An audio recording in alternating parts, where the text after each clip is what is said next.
What's up, everybody? We're hopping on with our buddy Zach Moore, Pigtown Sports, and Brian will be in and out with us here momentarily as well because apparently there was some news that broke last night. Um, so I just want to go over that a little bit. And Twitter's been really fun today. If you guys haven't been on there, so what's up, Zach? What's going on? Appreciate you having me on.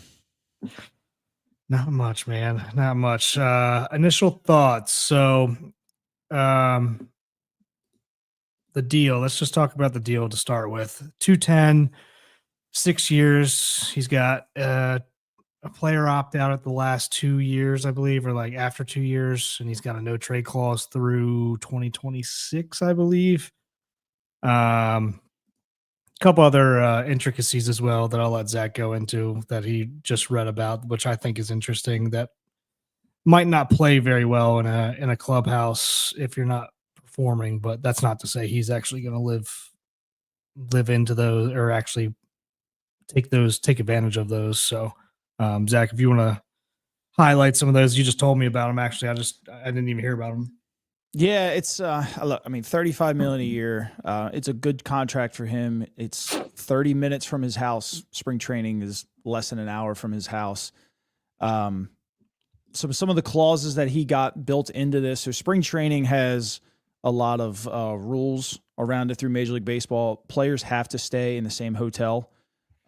He has a clause written into this contract where he is able to actually leave and stay at home with his family.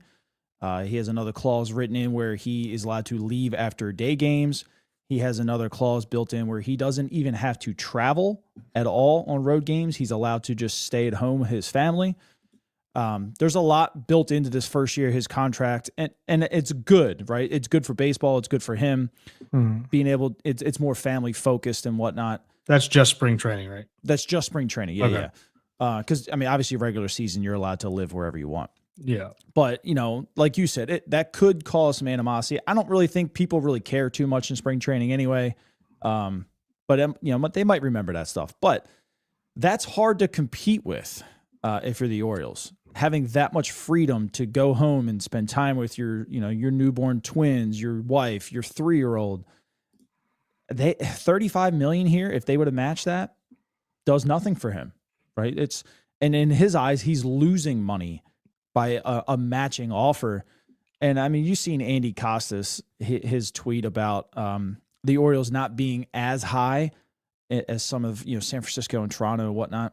That doesn't mean a whole lot. That just means that they probably didn't go as far as the years and the money that he wanted. There's nobody to say that maybe the Orioles didn't offer 45 or 50 for a 3-year deal or a 2-year deal. Yeah. The opt-out's a big thing. Obviously the Orioles like the opt-outs. I mean, who doesn't? But he gets to spend 2 years in Arizona, right? His kids get a little bit older. Zach Gallen's a free agent in 2 years. So if Arizona tends to stink in 2 years, he gets to opt out and go get potentially maybe more money if he does well. It's a gamble, but it's a good contract for him. It would have costed the Orioles a lot of money. We're talking probably, if they would have stuck in the 6-year range, it would have been around $280 just to maybe get him to consider leaving all of that for his family. Yeah, and this kind of comes back to, like, it's not just about the numbers. Like, it does to a certain extent, like, until you get crazy. It's not just about the numbers. And everyone, I see a lot of people on Twitter saying, like, well, I mean, you couldn't sell him to come here. It's like, why would he want to come here? His whole family's there. His house is there. I know San Francisco had an outside shot of getting him because that's where he's from. I'm sure his family's still there, but, like, he's basically set up shop and set up roots in Arizona. So I get it. And young family. Yep. Let's just appreciate what we just saw from Corbin Burnes this year. That was pretty cool to watch. The 210 for 6 years, I guarantee, I bet the Orioles were right on par with that if I had to guess. And we're never going to know, more than likely. What's up, Brian? What up, guys? We're never going to really know. And I love this about the Orioles, but also it's like, I wish I could know from somebody.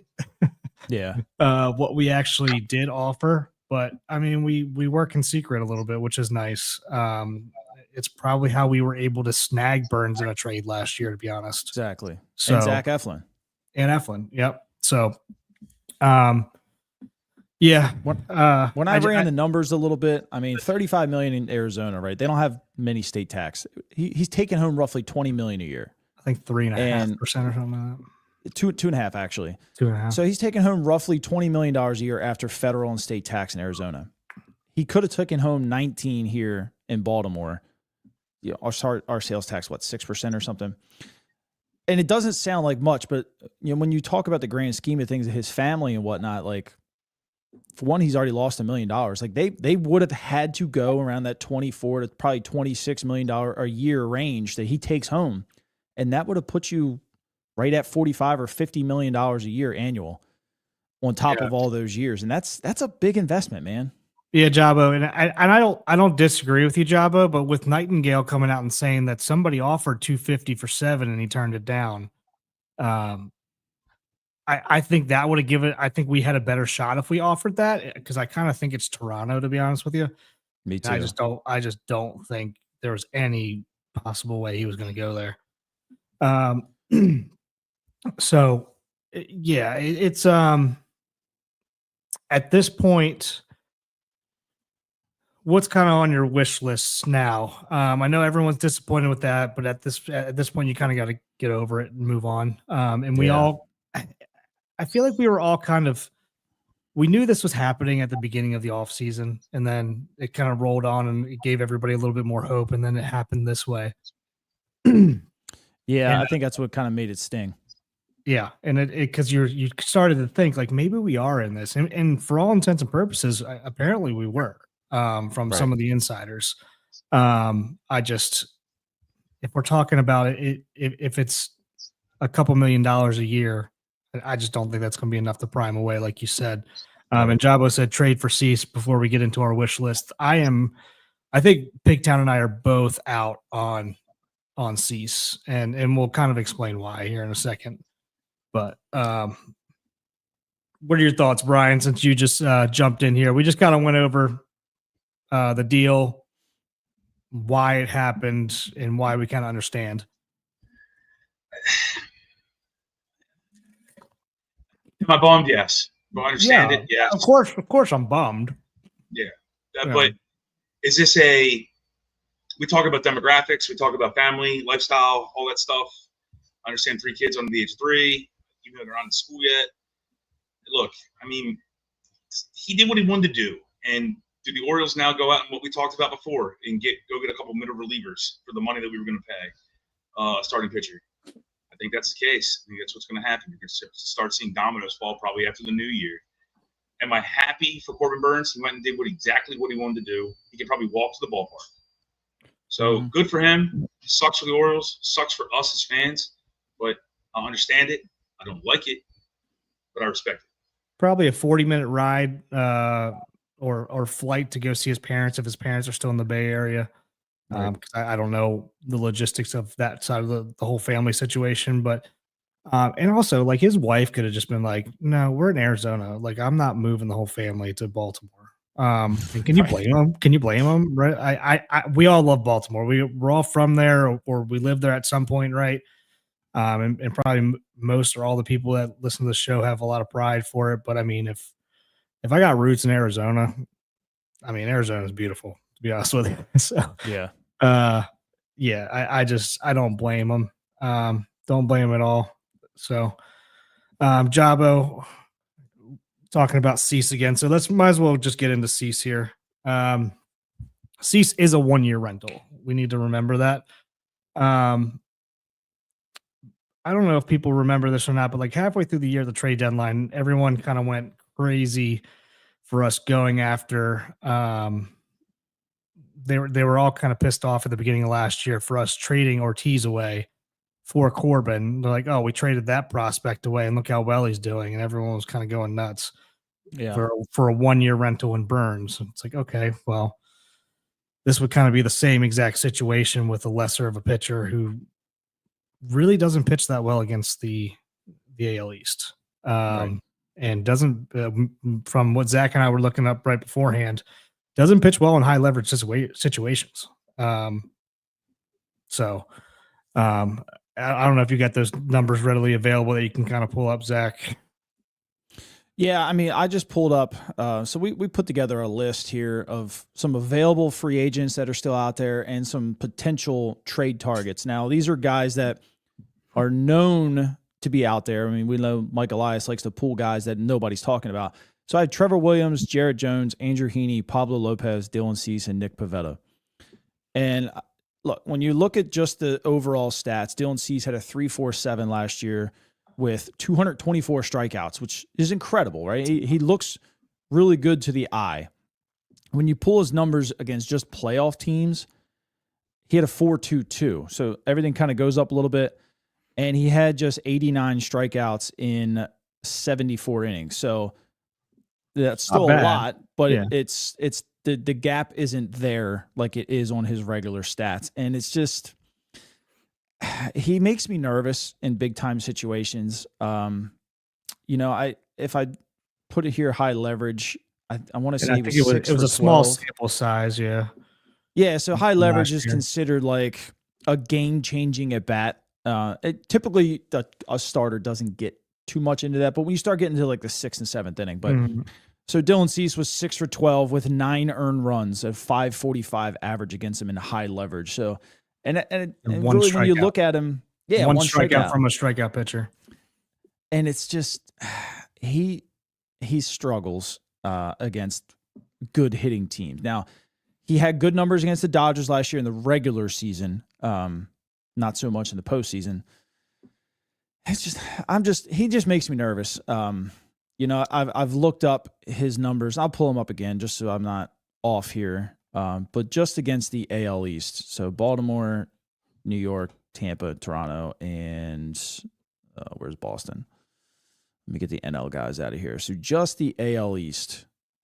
Dylan Cease has a 5.40 ERA last year. If we go back the last 3 seasons, let me put career here. Dylan Cease has a 4.6 against the AL East. So it's not terrible. It's but not, just but not what I think everybody is. Would he be nice? Would he be an upgrade to some of the other guys? Sure. I mean, he'll give us a lot of strikeouts. He doesn't go 6 innings often. That's something that I feel like the Orioles have kind of been moving to lately. I mean, you saw it with Burnes, Eflin, Sagano now is going to be the same way. These guys throw strikes. They pound the zone. They don't walk a lot of guys, and they go deeper in the ball games. They get you into that 6th and sometimes 7th inning to help the bullpen out. Cease doesn't do that. So you're looking at least once a week having to use your bullpen more than you want. And then you got to basically pray to God that 2 other guys don't implode that week or you're in serious trouble. And on the other side of that, we can sit here and say that we want him. What does muted. Can you hear me at all?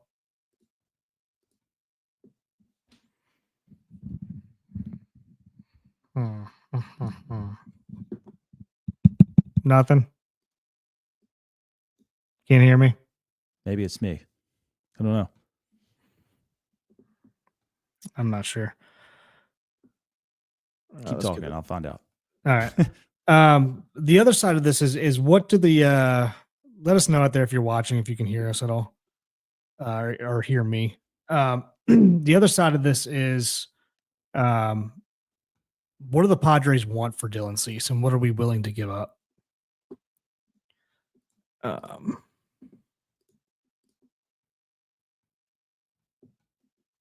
Hold on 1 second, guys. We're trying to get this figured out here.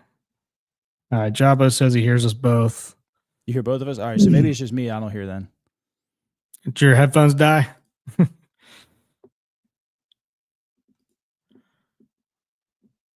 you hear me?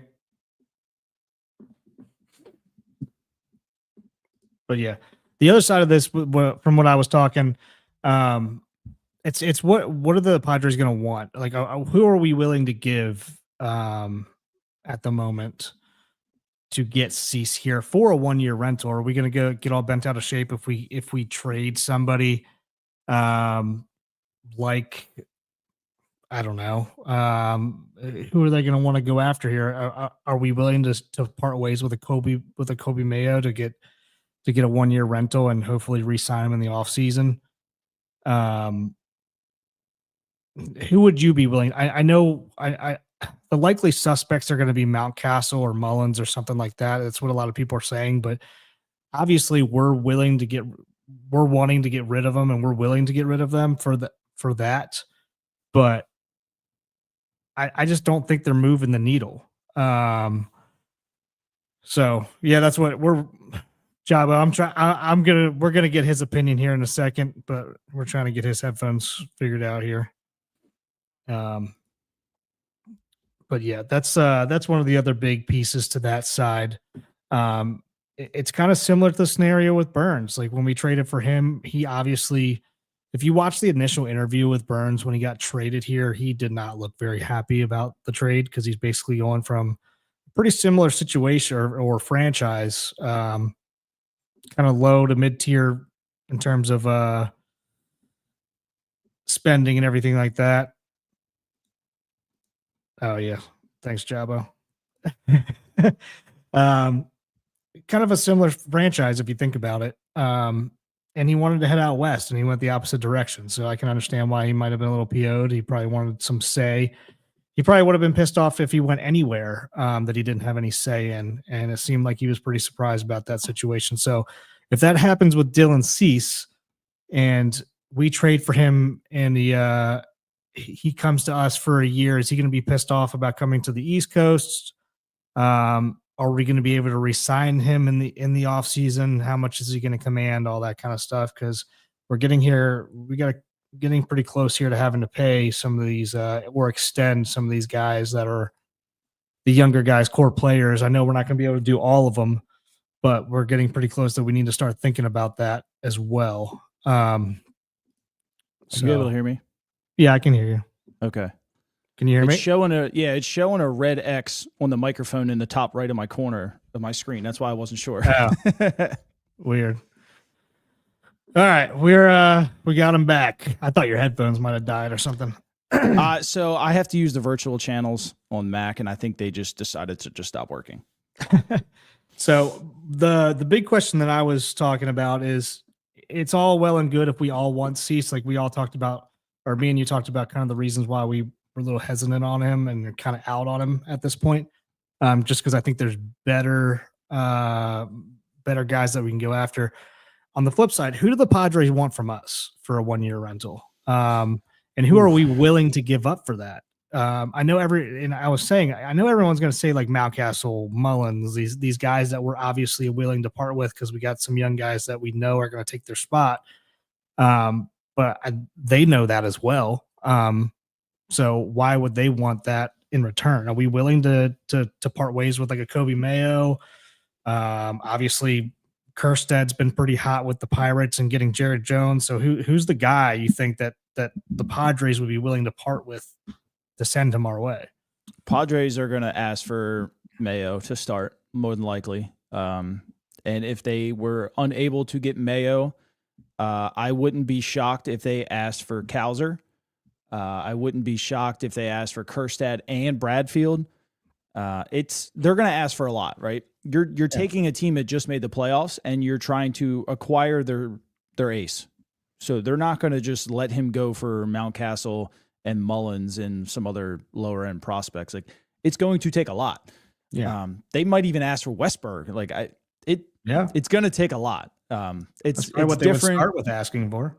Right. It's different when it comes to, somebody like Jones or Pablo Lopez and stuff, because those teams weren't in the playoffs and you're not asking to just rip out a key contributor to their run.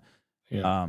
And another thing to me that I don't like, and this isn't really a knock on Cease, but it kind of is too. Why does San Diego want to trade him? Like, cool. Mm-hmm. I understand you're probably not going to, re-sign him next year, but you got this year. You were just on the brinks with the Dodgers with him, and now you're just ready to just throw him away in December for some prospects. Like, that's just odd to me. We're gonna have to eat some sort of that salary too. So it's. I feel like the Orioles are kind of in a damned if you do, damned if you don't situation with Dylan Cease, because everybody loves him. Like Birdland's kind of hell bent on getting him. I see his name popping up everywhere. And looking further into the numbers with Zach, it's just there's better guys out there. And the same thing that Zach said, I just don't, you're going to piss off a lot of people if you make this trade with the guys that you're going to have to give up. Like you're not going to be willing to do it. I just don't think that's realistic. So, yeah. And I mean, what's why I like Pablo Lopez. Like he pitched 4 less innings. The K through 9. I mean, obviously we know Dylan strikes out a lot of guys. He was top 10. Pablo was still a 9.6 K through 9. Now Dylan is 10 through 6. So he gets 1 more strikeout, but Pablo has 1 less walk. So Cease is a 3-to-1 ratio or 3.1 ratio through 9, and Pablo's a 2. So, and the thing with Baltimore is you got to keep runners off base in the AL East. Like you can't be walking the guy in front of Aaron Judge. What's Pablo's whip? I see Cease's 107. Pablo's a 119. Okay. So it just depends. So his K rate is 4% less, but his walk rate, which doesn't make any sense to me, and it might be because it's 4 less innings, but the walk rate is only a 5.3%, where Cease is an 8.5. So it's odd. I mean, Cease has a 200 average against him. Pablo 252. I mean, that's kind of about average, but I don't know. It's just Cease has a 69% left on base percentage. Pablo's 72. You could sit here and nitpick the two guys a lot. Pablo's a free agent in 2028. Like, I'll give up Kobe Mayo for that. That's the huge sticking point, really, is what it comes down to. But yes, where we're kind of at right now, another thing that I was kind of thinking about today as well, we won, obviously some circumstances were different, but we won over 10 more games without Burnes. Obviously we're not going to have Bradish. We're not going to have Wells. Wells wouldn't have been a starter more than likely anyway, in a perfect world, but maybe he would be now. But it's just something to remember, and also something to remember as well. Like, injuries freaking dismantled this team last year, and they still ended up with 92 wins, whatever it was. So they end up with 92 wins with basically a beaten down pitching staff, and their whole offense decided they forgot how to hit there for the second half, and whether they were dealing with injuries on that side of the ball and trying to play through some stuff as well. That's just it's going to improve. There's no doubt. It's funny you said that. I'm comparing the pitching staff here, and let me pull starters. Justin starters, because the full pitching staffs, 23 was actually better than 24. Now that's probably to be expected with all the injuries. But let me pull just starters.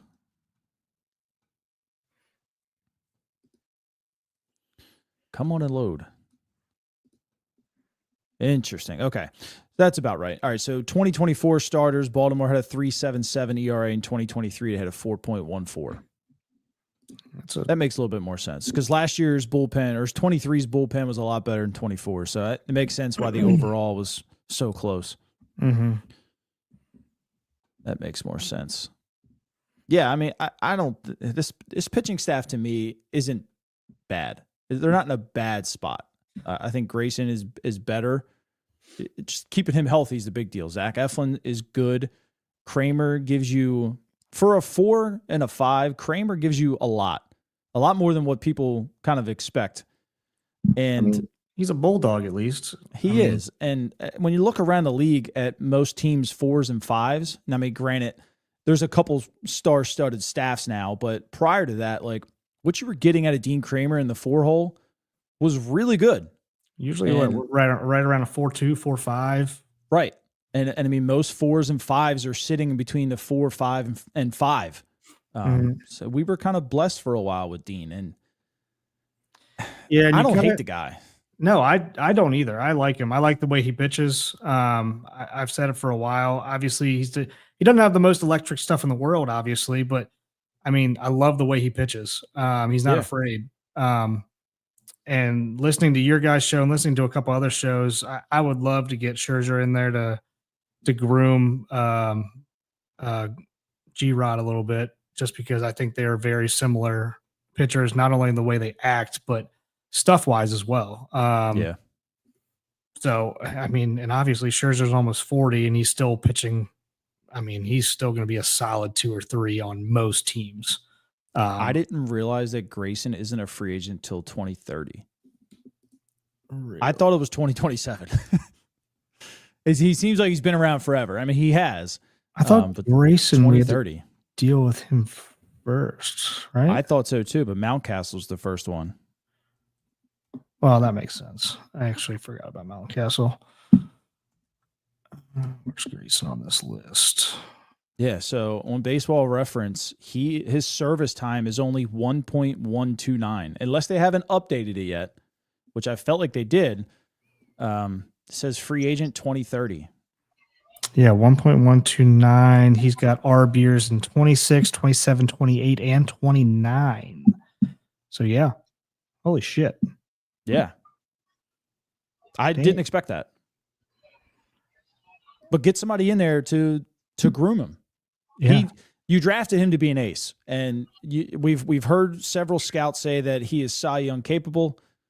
I understand people are injury concerns. I mean, they're very valid, but everybody expects this guy to be an ace.